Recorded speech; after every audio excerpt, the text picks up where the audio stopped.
you so much for joining us. We're just going to dive right in.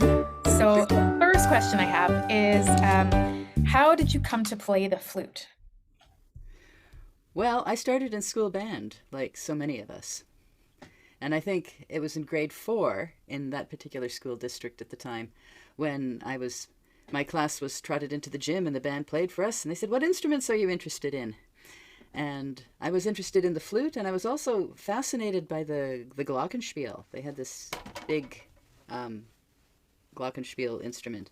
So Mhm. obviously I was attracted to high sounds, maybe to the color silver, who knows?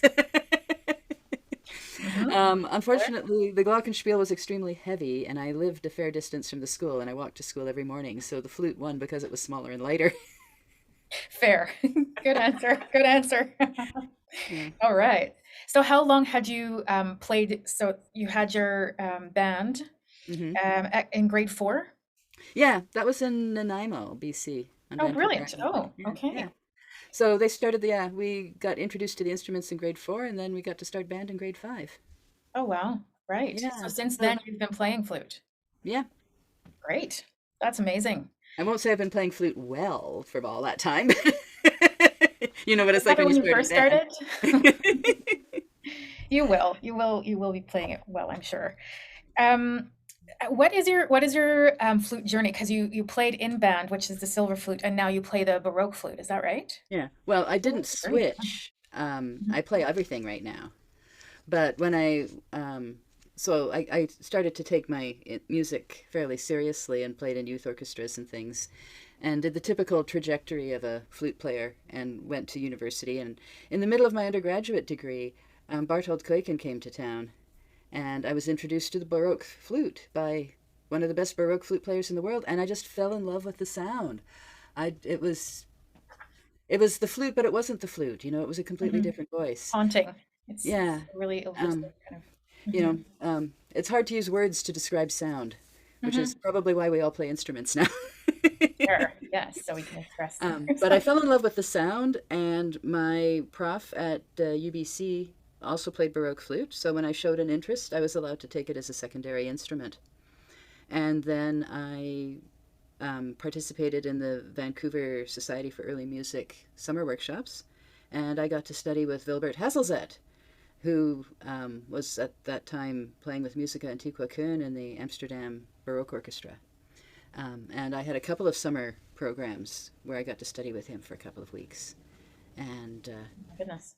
yeah, so I was completely, you know, in love with the Baroque flute. But I'm also in love with the silver flute. Like they're completely different. They're two voices, and yeah. So now I play both, and I also took up the recorder, sort of Right. backwards. A lot of people play recorder as kid and then start That's playing right. the flute. But because I was doing early music, when I was very into the Baroque and the Baroque flute and all of that, and then I was getting interested in Renaissance music, and I figured the recorder was actually a better voice and a more authentic voice for some of that material. So I started um, playing recorder as well, um, and uh, and then through the recorder, I found myself in a position where I was able to teach, but teach utilizing all of my early music loves and skills that I had developed Brilliant. by teaching recorder. So now I teach recorder and I teach flute and I play recorder and I play flute and I play silver flute and I play the wooden baroque flute and I play the recorder, and I have this choice of voices that span centuries. What do you like about the Renaissance sound and time period? Um, well, I'm fascinated by the fact that it's not a dividing line, but the line between classical and folk music. Whenever I can sort of play in that gray area, I'm a very happy person. And especially in the Renaissance, when I'm doing things like the Van Eyck divisions on popular songs of the day, I'm very much in that place Mm-hmm. where I'm playing like classical art music, but it has a very strong sort of popular music of the period sort of Makes sense. core material. Yeah, and but even in the Baroque, um, there's so much. Well, Ensemble Caprice did a marvelous couple of albums where they really mined the gypsy influence in the music of Telemann and Vivaldi. Mm, And they were doing a lot of crossover between Eastern European folk music and art music of Central Europe. So there is this place where, when you go into earlier and earlier music, the dividing line between this is classical music and this is folk music gets blurred. okay. And then that's my happy place. Okay, yeah. And that line gets more closer to the surface when you get back into the Renaissance. Okay, so it's a crossover and it's the mix or the blend of Yeah, two yeah. sounds. Yeah, right. So it's a very peaceful period and it's a very kind of calming Hmm. um, time, Yeah. I imagine. But I should also say I play a fair bit of contemporary music on the recorder. For you, okay. Yeah, and there's a lot of 20th century composers who are getting really interested in writing 20th century music for period instruments. So there's that whole end of it too, which is really interesting. Because you can use the untempered scale. You know, if you're using a mean tone or a Pythagorean tuning or quarter comma mean tone or one of these untempered um, tuning systems, and you have alternate fingerings so that F sharp and G flat actually do sound different from each other, Hmm. and then you've got a composer who's really interested in quarter tones. This is a nice place to investigate artistically. Is that ever cool? Yeah, yeah. Rudolf Komaros wrote a piece for solo baroque flute called "The Necklace of Clear Understanding," where he really plays with that sort of the untempered semitone tunings. It was Hmm. really neat. Nice, nice. So there are all these voices, and the voices originate in different time periods, but they're not exclusive to those time periods. Hmm. Hmm. I've done beatboxing on the baroque flute too. You have. How did you start that? Where did you come up with that? That's Well, I was quite fascinated, Greg Patillo and all those guys who do all this amazing beatboxing on the flute. Mhm. And we were doing a concert where we were sort of channeling Ensemble Caprice and doing some Eastern European gypsy music and crossing over between that and some Telemann. And we were looking for some percussion instruments that we could play, and I couldn't play the percussion instrument and hold my flute at the same time. So I thought, oh, well, what if I just do this very fun. into the baroque flute? And it worked. Nice. Never say no to a weird idea until you've Exactly. tried it. Well done. Good for you. That's fun. Awesome. Awesome. So you were saying as well, just to kind of go back a little bit, that you did an undergrad degree. Can you tell us a bit more about that? Well, I did my undergraduate degree at University of BC. Okay. Many, I was going to say back in the Jurassic period. Seems like a long time ago now. Yeah. Okay. And it was for music and specializing in flute or Um, it was a music degree where I specialized in um, flute, music history, and performance practice on period instruments. okay. That's really a wide kind of range of Yeah, a wide scope. yeah. Yeah. But they had a nice sort of general music degree program where you could sort of pick and choose your specialties. Okay. So rather than doing the straight line, I'm going to become an orchestral player, I'm going to do auditions, I'm going to do this, I was being very broad. You spread out. Yeah, I really did. Okay. Okay. And does that help with teaching, knowing a variety of instruments? Do your students want to delve into variety, or do you have students that just want to play silver flute, or how does that? Well, with young students, you really have to just start on an instrument and get a certain level of facility and understanding on one instrument. Mhm. Um, I discourage students who play a little bit and then say, "Oh, it's getting hard. Maybe if I switch to this instrument, it's going to be easier now." The answer to that is no. Okay. You'll just be a perennial beginner and you'll learn many instruments at a Mhm. very junior, sort of elementary level, but you will never really get into something where you can sort of push your abilities. So, Understand it, and yeah, yeah, so I don't exactly. encourage my students to switch instruments a lot. But once they do get to a high level of ability and they see that I have other students playing other instruments and they see me in concerts doing different things, they might say, hey, I'd really like to also learn to play this other instrument. And we will combine them in the lessons, but I won't let them quit one for the other. You've got too much invested in that right now. That's a challenge, yeah, but that's the smart way to go. Yeah. Good, good. Can you tell us about the performances that you do? You do performances, solo performances, is that right? Um, I perform as a soloist. I perform with my husband Thomas as the Schoen duo. We've done a lot of that over the years. We did a lot of touring through the Community Arts Council touring circuit in the Western provinces. Nice. Um, Okay. not so much, well, not so much now, right? The last couple of years, what with COVID and everything. Right. Um, and so, but we're always, um, looking at sort of interesting and innovative ways of sort of presenting um, music. My big love is chamber music, Hmm. and the idea that a lot of chamber music was played at home, after dinner.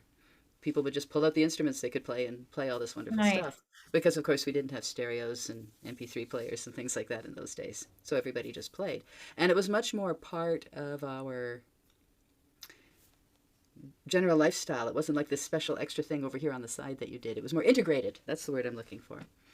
And so when we sort of create concert programs and things like that, we always sort of think back to that and see how interactive and how integrated we can make the performance Hmm. and explore sort of perhaps slightly unusual or creative ways of presentation. I owe that, first started doing that kind of work after I finished my undergraduate degree. I went to Toronto, and I was lucky enough to be in the first cohort of people who went through the musical performance and communication program at the University of Toronto. And that's where they were taking sort of young professionals who were just starting out and saying, okay, what can you do that is really interesting? What can you do that's really sort of community driven? And we did a lot of school concerts, and we played for seniors' homes, and we did a lot of sort of experimental presentation things for different audiences. And so that's how I started right at the beginning, thinking that way. And I've only kept doing it. Interesting. Yeah, that's good. Yeah, please keep doing it because it's like you said, it's really getting the community Hmm. back to that level of community, Yeah, yeah, um, and of being together and playing together and not having it as such a extracurricular, but yeah, rather, a part of every day. yeah. It's a lifestyle thing. Right. Yeah. Um, Okay. I have another question. Do you have a mentor that has given you a really good piece of advice, a really good tip to play with, mm. or many mentors? Yeah, that's what I was just going to say. You can't just boil it down to just one. It's a Well, Jonathan question. well, Wilbert Hasselzet is my baroque flute mentor or role model, Mhm. should I say, just for his incredible playing and his really, really deep commitment to the music and his incredible focus. Hmm. When he walked into the room and he was ready to play or teach or whatever, he was just There. he was there. you know, and you were sort of brought into Ron his and yeah, energy field, no and choice. you came Okay. out, later going, so, uh, um, you know, with Fun. having had a really profound experience. Mhm. So the role modeling and the sort of energy feeling of having had the joy of working with him was sort of my baroque flute. I can't really put that into words. I can't say he gave me one piece of advice. It was more of Hmm. a feeling. Okay. Okay. Yeah. Yeah, that makes a My lot of my sense. my my teaching mentor, I have to give credit to David Gary, who was teaching at McMaster University for many years, and he was my main mentor through the Suzuki teacher training at the advanced levels. And so he was, again, a great role model in terms of um, really seeing the student in front of you and recognizing that all students were individual. And even though you have your curriculum and your course of studies and your plan for we're going to do step A before step B before step C, being able to recognize how the student in front of you might have different needs in terms of pacing or order in which you want to do things, and really working with that student as a person and not trying to fit them into your plan at all. Right. So So not a he was mold. brilliant Yeah. at that. Nice. Um, Nice. and I'm, you know, and I find I constantly quote him. You Mhm. know, Mhm. You have any off the top of your head? it depends. Say He again? had a sign on his wall Mhm. which he had framed, and it just said, "It depends." Hmm. Dot dot dot. That's a really good answer. Yes. Mhm. And Mhm. the number of times he was also great for giving out stickers. When he was, all the kids loved him. He would give out stickers. He was just a really charismatic teacher. Mhm. And I still treasure, I was at a conference once taking a course from him, and I had a name tag. Mhm. And I was taking this course from him. And every time we answered a question particularly well or brought up a really good question that was a good topic in the class, he'd give us a sticker. And I had this little name tag covered with stickers, and I still cherish it. Sweet. So do you have any for either Baroque flute, the silver flute, or the recorder, any tips that you have for a player, for a new player, or for an intermediate or advanced player? Tips. Breath Um, control or positioning or I don't know. for a transverse flute, and goes for both wooden flute and silver flute, I always come back to play harmonics. Really? Yeah, So what do you play. find they do? What's the best thing about that? Well, if you can play all the whole overtone series that you can on your instrument, and like on the silver flute, you can get quite an extended overtone series if you start in the low register. On baroque flute, not so much. Um, because of just the way the instrument's built, but you can still do it in a limited way. But if you can play as much of the overtone series as you can on your instrument, then you can get the air to go where you want the note to be. And then Hmm. the fingers just are assist a little bit. Okay. But the flute sound, it's about the air. So one of the things I keep telling my students is you're not playing the flute, you're not playing the recorder, you're playing the air. Hmm. And this is just an air manipulation device. So don't think about the machinery of the instrument. Think about the vibrating tube of air that's I inside really it. That's like what you're really that. playing. So you're playing the air, you're manipulating Yeah. the movement and the speed of it. Okay. And if you're playing the overtone series and playing harmonics, you're working with just the pure air with no fingers. Right. And you're learning all kinds of things about what to do about your embouchure and Huh. the air speed and the air angle. Definitely. Um, the um, my I got to meet Jean-Pierre Rampal. You got to meet him. Yeah, after a concert, he was a friend of He's my my personal teacher's. favorite player. Like I love James Galway, but yeah, Pierre John Paul for Rampal is elegant, sure. Yes. but he was a friend of my teacher's, Paul Douglas, at UBC. And after a concert that he did in Vancouver, we all went over to Paul's house and we were chatting and eating and drinking and playing our instruments. And I actually got to play the baroque flute for Jean Pierre Rampal. He said absolutely nothing. He was very kind. But he did make a comment after that when we were talking about instruments with keys and instruments without keys. And he said that he would really like to have a silver flute where you didn't have so much key between your fingers in the air, that you could actually have more direct contact with the air.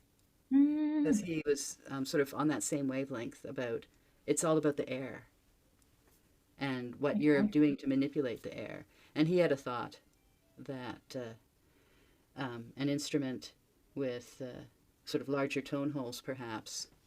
He had no interest in even trying the baroque flute. We offered him one, and he said, no, no, no, no, no. I'm not even going to go there. Um, but he did say he would be interested in a silver flute that didn't have keys. And later, when I was investigating the history of the flute, I actually found, for a very brief time, that they did make silver flutes with ring keys, Hmm. um, like on a clarinet. Cool. Okay. So, and then I immediately thought of what Ron Paul had said about this. I thought, wow. So the absolutely massive big hole and just a really thin silver hoop around it that works the connecting key. Um, Fiendishly, interestingly, I won't say difficult, but strange Mm. to play because the holes are so large. Okay. You know, a small person with small fingertips would have difficulties Hmm. getting the hole covered. But I thought, oh, that's exactly what he was talking about. Hmm. And later, when I was investigating the history of the flute, I actually found, for a very brief time, that they did make silver flutes with ring keys, Hmm. um, like on a clarinet. Cool. Okay. So, and then I immediately thought of what Ron Paul had said about this. I thought, wow. So the absolutely massive big hole and just a really thin silver hoop around it that works the connecting key. Um, Fiendishly, interestingly, I won't say difficult, but strange Mm. to play because the holes are so large.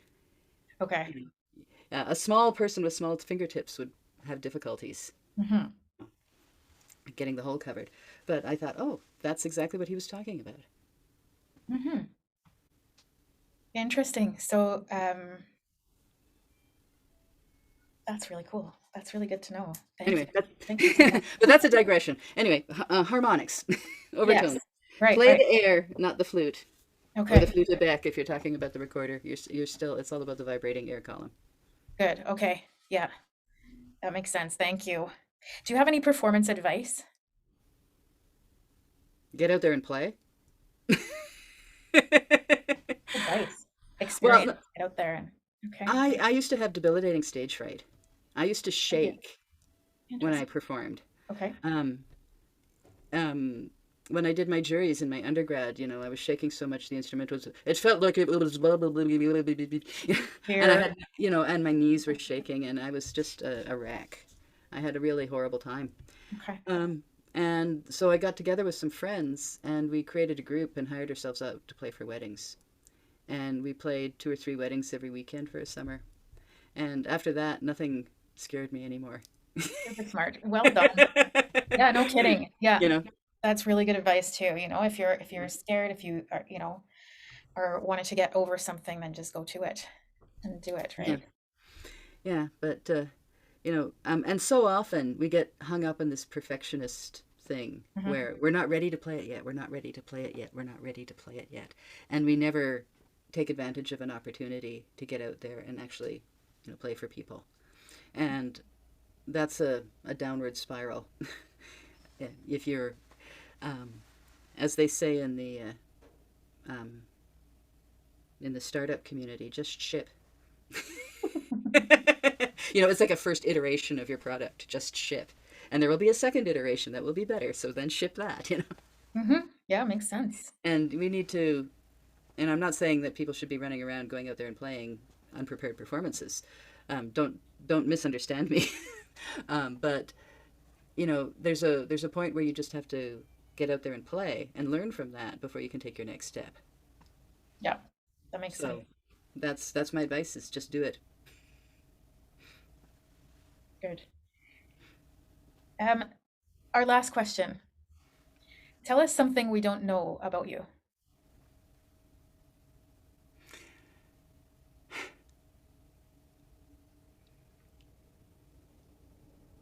That was the one I was having a hard time with. It is a challenging question. um,